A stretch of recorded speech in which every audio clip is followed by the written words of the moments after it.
Hello and welcome to Gardening with Ben's award-winning podcast, as voted by Grow Your Own magazine and by my followers and listeners. So if you're new to the podcast, make sure you click that subscribe button to stay up to date with all our podcasts, listen back to all our previous episodes, sit back, grab a brew and let's enjoy today's episode. Hello and welcome back to Gardening with Ben. For Wednesday's episode, today it's on nice and early, 7 o'clock, and you can listen to it on the way to work, and maybe while you're walking the dog, or maybe while you're thinking about going to the allotment. And I'll certainly be going to the allotment nice and early today because it's going to be another fantastic, glorious, sunny day. And it makes me think back to the first lockdown, to be honest, when it was a heat wave during the first lockdown. And thankfully you were still allowed to go to the allotment site, so I just spent the first lockdown living on my allotment and enjoying the sunshine. And that is when I first did my first Facebook Live, because I was that nervous about pressing go live that I really didn't want to do it. And I'm so glad I did now, because I absolutely love going live and talking to my followers and showing them what I've been up to. I've not been able to go live the last couple of days as my phone battery has not been charging properly during the night, so it's not been fully charged, and I do like to have a charged phone while I'm down at the allotment just in case anything happens. Hopefully it never does, but you've always got to have your phone charged and some battery down there while you're at the allotment, especially when most of the time I'm spending it on my own down at the plot. There's never anybody else down there, but there were quite a few people down there today, which was good. It was good to see people down there. I think this nice sunny weather will get people motivated and get them going again and get them starting down at the plot. So it's going to be a busy few weeks down at the plot, and hopefully we can get cracking with doing stuff down at the allotment.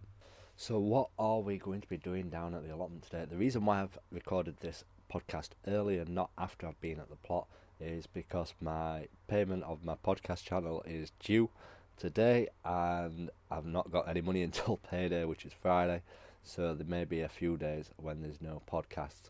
But if you've not listened to my other podcast channel called Gardening and Allotment Tips, go and check out that one and subscribe to that one. There's about 40 odd episodes on there for you to listen to, and on that podcast channel we're talking just about a specific topic. So this one we talk about all different things and what we've been up to at the allotment, whereas that one we're just talking about specific topics and sharing tips and advice on that. So please go and support that one and listen to that one if you've not got your daily fix off this one until Friday, when the podcast will be back. But if we can't record it, what we'll do is I'll record one episode on Wednesday and record an episode on Thursday and bulk upload them on Friday morning for you to listen to. So you'll still be able to get your fix, and I'll still be able to get my streams. Hopefully I don't lose too many of you. But thank you for everybody that has subscribed recently and does listen to these podcasts, because I do love looking at seeing how many people are listening, and it just amazes me how many people are, and it's going up every single day at the moment and getting more people listening. So thank you for joining the Gardening with Ben followers.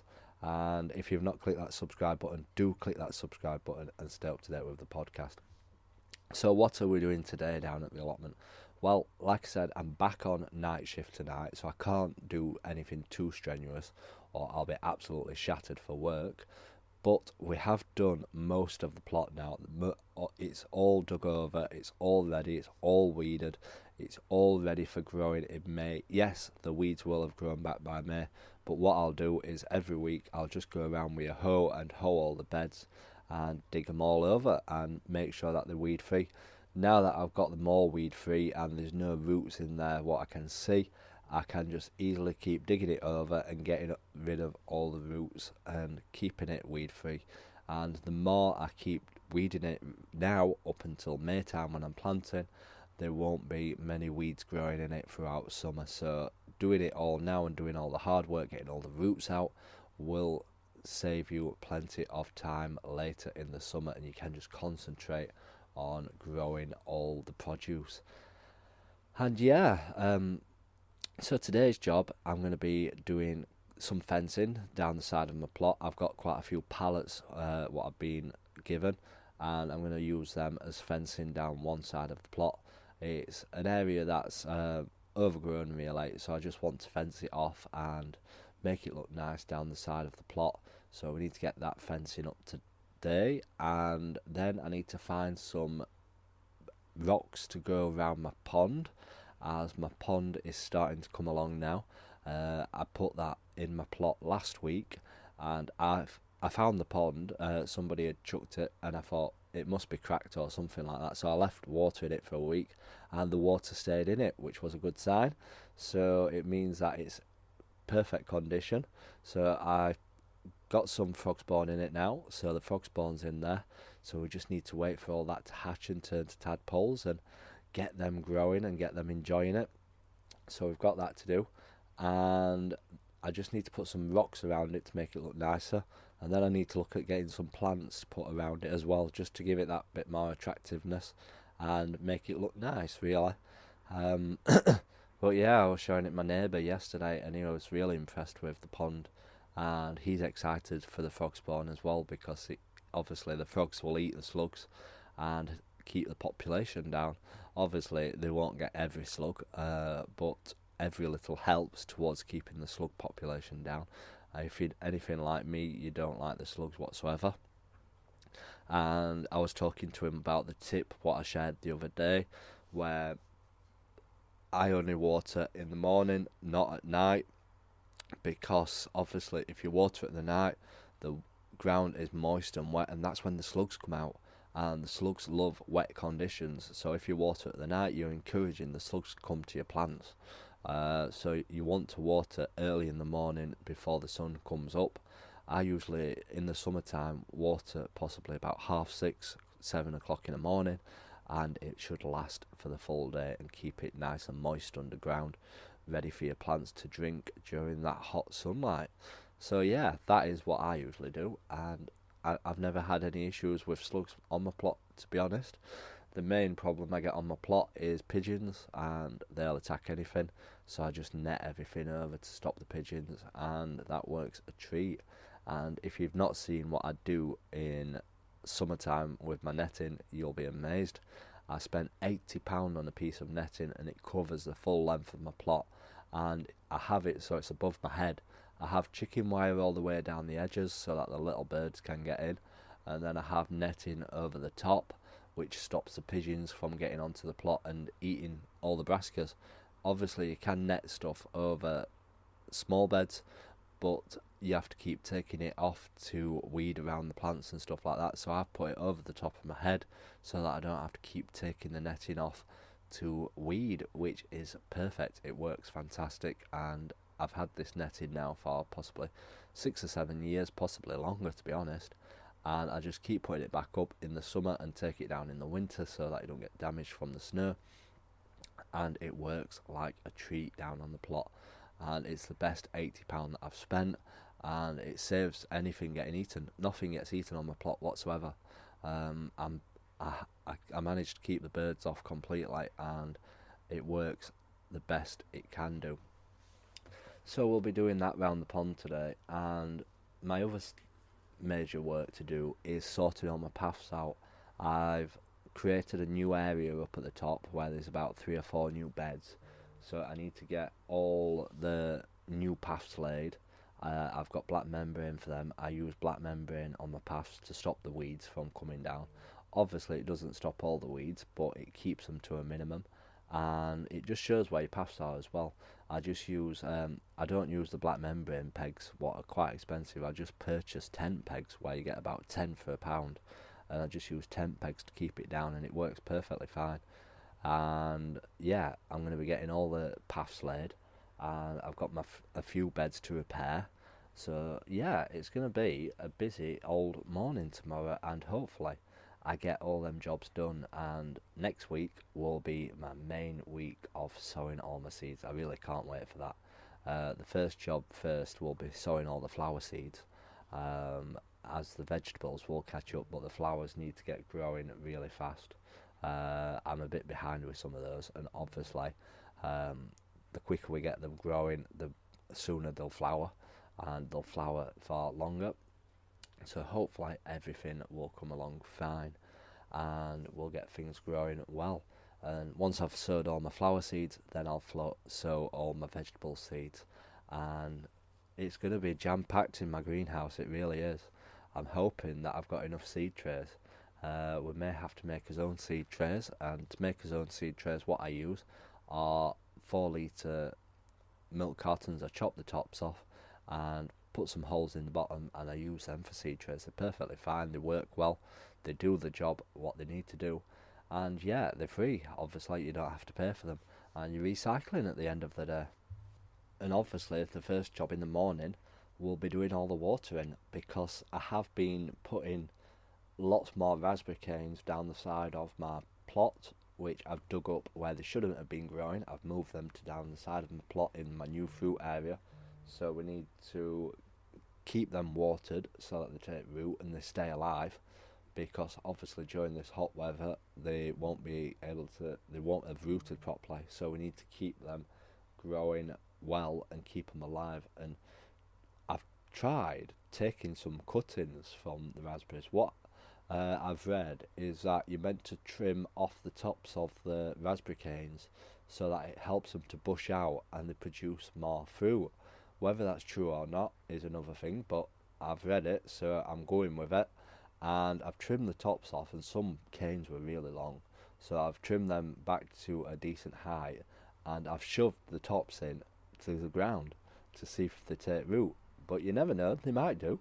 If we keep them watered, we'll give it a shot, and I may have found a way of helping to get my fruit area even better, because the more raspberry canes that we've got in the ground, the more fruit we will have. And raspberry canes are expensive to buy. It were like 4 canes for like £8, which is really expensive. To say how many canes they do produce and how much they do spread once you've planted them. But if I can get my own canes growing, then my fruit area is going to look absolutely amazing in a couple of years' time. Like, I must have planted about 30 canes within the last couple of weeks, so hopefully we get a good cropping of raspberries this year. And I'm really pleased with my fruit area. I just need these honeyberries, what are on my list.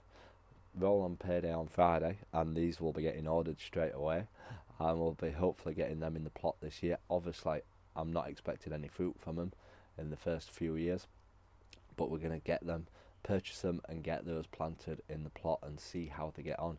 Apparently you've got to have 2 to help with pollination, so we're going to have to get 2, so that's quite a bit of more expense, but it's worth it. And I was saying to my neighbour as well today that the amount of fruit that I grow on the plot, it pays for the allotment over and over again, because I have that much fruit from it, and fruit is expensive to buy, and the more fruit I've got growing on the plot, I get my money's back so easy, and it sees me all the way through summer, and it's just so delicious tasting your own fruit, and your friends and family love you for it. The more that you give them, the more they'll love you even better. And you can make new friends just by giving them fruit and veg. But there's a bar near me where they accept fruit and they give you beer in return, because they make their own beers from the fruit. So if you've got any spare leftovers, they will take them.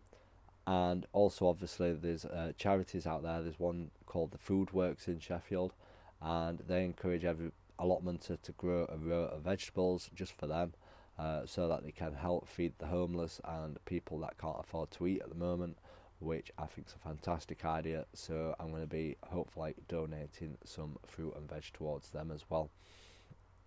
So it's going to be a busy few days. So obviously, like I said, I won't be able to put another podcast out until Friday, so make sure you stay tuned for that. If you're missing your daily fix, make sure you go and listen to my other podcasts on Garden and Allotment Tips podcast, and the link for that is in this description on this podcast, so you can go out and find that. not as many people have subscribed to that one, so obviously not as many people have found that podcast yet. So I hope that you do find it, and I hope you do subscribe to it and do listen to it, because it is a good podcast as well. I've had some good, decent messages back from people that have listened to it. So yeah, it's just a shame that this glorious weather has come when I'm on my night shifts. If I lived close to my allotment like I used to wake up at about 2 o'clock and go to the allotment till about 4 o'clock, but it takes me 20 minutes to drive there, so by the time I'm driving there, I'm coming back again. So it's pretty pointless when I'm on night shift to go down. We'll have to see. We might go down, but when it gets to summertime, I'll definitely have to go when I finish night shift in the morning to go and water and then come back home to bed. So yeah, come summertime, it's going to be a nightmare keeping it all watered. But we'll hopefully crack on and get it all sorted. So yeah, I'm excited. I still am excited. I know I say this every episode, but I'm excited for summer this year. I really am. And the amount of time and effort I've put into this plot this year, and the money that I've spent on all the new items for it, like all my melon plants, melon seeds I mean, my grapevine, my fruit trees, my blueberries, my gooseberries, all my bulbs that I've purchased, and I've still got a load more summer bulbs to plant. I've still got some areas that I need to get some summer bulbs in, so they're still on my list. I need to get some more of those when payday comes, and we'll be planting all those next week hopefully. It's going to be an array of colour, and I've seen my next purchase, what I want to get for the allotment in my local supermarket. I love broom. I don't know the proper name for it, but it's called broom, and it can come in yellow, it can come in red, and it smells absolutely amazing. It's like a bush, but it's absolutely amazing, and they've got it in my local supermarket, so I'm hoping there's still some plants in there when payday comes, because I want to get some, and I'd love to plant some on the plot. I don't know where I'm going to put them, but they're on my list. I've got lavender on my list, I've got fuchsias on my list when they're out and ready for sale. I'd like some fuchsias on my plot, and they need to be hardy varieties so that they can withstand the winter, because they'll stay in the ground once I've planted them, so we're going to have to look for some of those. So yeah, I've got quite a few things on my list. As new things keep popping into the garden centres and stuff like that, I just keep adding them to my list, and it's amazing how much I've got into flowers now. I never used to be like this. It must have been since I worked at garden centre that I've got so much into flowers now, and I just absolutely love it. So I keep adding more and more things to my list. But my borders are going to look fantastic. They are in summertime. Once everything starts taking root and growing well, it's going to look really good in years to come, my borders. And I'm trying to grow as many perennials as possible, so that obviously they won't be brilliant in the first year, but come a few years' time, they'll look absolutely beautiful and they'll grow really well. So watch this space, watch my Instagram, because I'm always sharing pictures on my Instagram. I shared one of the squirrel watching me yesterday while I was hard at work down at the allotment, watching over me, and I shared one of my frog spawn as well in my pond. Some of it's died, I think, because it's white, and that means when it's not fertilised, or whether it's not properly grown properly, or it's died, but it just says it'll rot down and disintegrate within the water. So yeah, hopefully we do get some froggies for it. I'm sure we'll get some with the amount of frog spawn that I've got in the pond. I've got absolutely loads. So yeah, I'm looking forward to seeing the froggies splashing around and enjoying the allotment. The thing is, though, once they start popping out of the pond, I have to watch where I stand with my size 12 feet to make sure that I don't stand on any of those frogs and upset them, as that's something that I don't want to do, is kill the frogs, because they will not eat my slugs if I kill them, so we need to keep an eye on them. So have a great Wednesday, everybody, and if there's no podcast before Friday, I hope that you do listen to one of my other podcasts to help up with the streams and stuff like that, There's plenty of podcasts on here, about 160 for you to listen to on this channel. And like I said, there's lots more on my other channel. And if you've not clicked that subscribe button, do click that subscribe button, because it does help me. And if you've not left a review yet, please leave a review. If you're listening on Spotify, you can give it a star rating. But if you're listening on Apple Podcasts, you can actually leave a written review. And it really does help it get seen, and more people will listen to it and help me grow. And hopefully one day I can do this full time. That I'd absolutely love to do that full time and enjoy doing this full time. So until next time, remember, keep smiling, keep gardening, and keep listening to Gardening with Ben's podcasts. So thank you for listening to today's episode of Gardening with Ben. We hope that you've enjoyed this episode. Remember to do click that subscribe button to stay up to date with all our podcasts. Feel free to share them on your Instagram stories so that it spreads the word about my podcast and we get lots more listeners. Feel free to check out my social media sites, Facebook and Instagram as well, Gardening with Ben, and also my YouTube channel, to stay up to date with all my handy videos, how-to videos, and sharing my tips and advice. And feel free to check the link as well in the description for my Gardening with Ben t-shirts. Lots of funny gardening design t-shirts in there for you to purchase at great prices too. So thanks again, and as always, remember, keep smiling and keep gardening.